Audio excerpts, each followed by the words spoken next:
అంటే అడ్మిషన్స్ అన్ని ఫుల్ అయిపోయినాయని బోర్డులు పెట్టే పరిస్థితికి వచ్చారు. అంటే మీరందరూ గుర్తుపెట్టుకోవాల్సింది, ప్రభుత్వ స్కూల్కి డిమాండ్ పెరగాలి. ప్రైవేట్ స్కూల్స్తో కంపేర్ చేసుకుంటే మనకు బ్రహ్మాండమైన ఇన్ఫ్రాస్ట్రక్చర్ ఉంది, మంచి టీచర్లు ఉన్నారు. ఈ రెండు ఉన్నప్పుడు ఎందుకు చేయలేకపోతున్నాం? నాయకత్వం లేదు.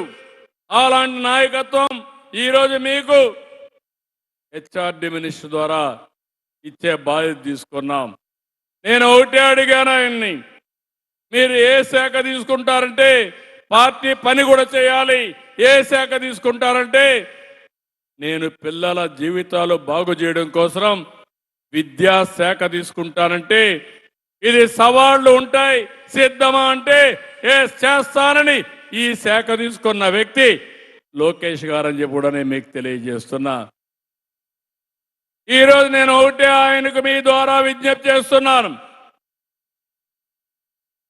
ప్రైమరీ విద్య ఫౌండేషన్, పిల్లల భవిష్యత్తుకి ఫండమెంటల్స్ కరెక్ట్గా ఉంటే పై చదువులు సుజావుగా జరుగుతాయి. ఎప్పుడైనా ఒక బిల్డింగ్ కడితే ఆ బిల్డింగ్ పునాదులు లేకపోతే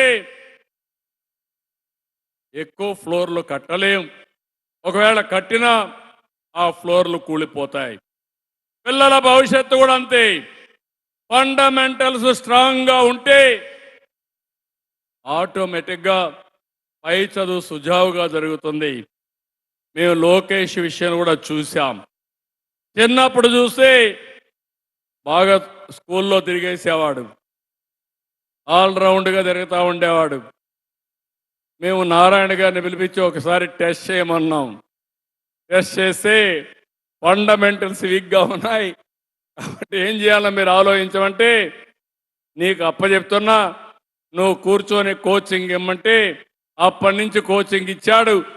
ఒక మాటలో చెప్పాలంటే, ఓసారి ఇష్టం లేకపోయినా చిన్నప్పుడు మీరు మెప్పించి రుద్దితే వాళ్ళు బ్రహ్మాండంగా రాణిస్తారు. దానికి లోకేష్ ఒక ఉదాహరణ అని చెప్పి నేను మీకు తెలియజేస్తున్నా. 10th నుంచి ఇంటర్మీడియట్లో 2 ఏళ్ళు బాగా కష్టపడ్డాడు. అక్కడి నుంచి కార్నెగీ మెల్లన్ యూనివర్సిటీకి వెళ్ళాడు. అక్కడి నుంచి స్టాన్ఫోర్డ్కి వెళ్ళాడు. ప్రపంచంలో బెస్ట్ కంపెనీలో పనిచేశాడు. సింగపూర్ గవర్నమెంట్లో పనిచేశాడు. అలాంటి ఎక్స్పోజరు ఈరోజు ఆయనకు ఉపయోగపడతా ఉంది. అందుకే నేను మిమ్మల్ని కోరేది, పునాదులేసే బాధ్యత మీది. ఆ పునాదులు ఎంత స్ట్రాంగ్గా వేస్తే అది రాష్ట్రానికి, స్వర్ణాంధ్రప్రదేశ్కు ఉపయోగపడుతుంది. ఈ విషయం మీరు గుర్తుపెట్టుకోవాల్సిందిగా మిమ్మల్ని అందరినీ కోరుతున్నా. నెంబర్ 1 ఎడ్యుకేషన్లో ఆంధ్రప్రదేశ్ ఉండాలి. ప్రైమరీలో నెంబర్ 1గా ఉండాలి. ఆ తర్వాత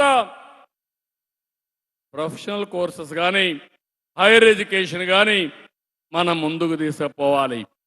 లైఫ్ లాంగ్ లెర్నింగ్ ప్రాసెస్లో ముందుకెళ్ళాలి. దీనికి మీరందరూ కూడా సహకరించాల్సిందిగా నేను మిమ్మల్ని కోరుతున్నా.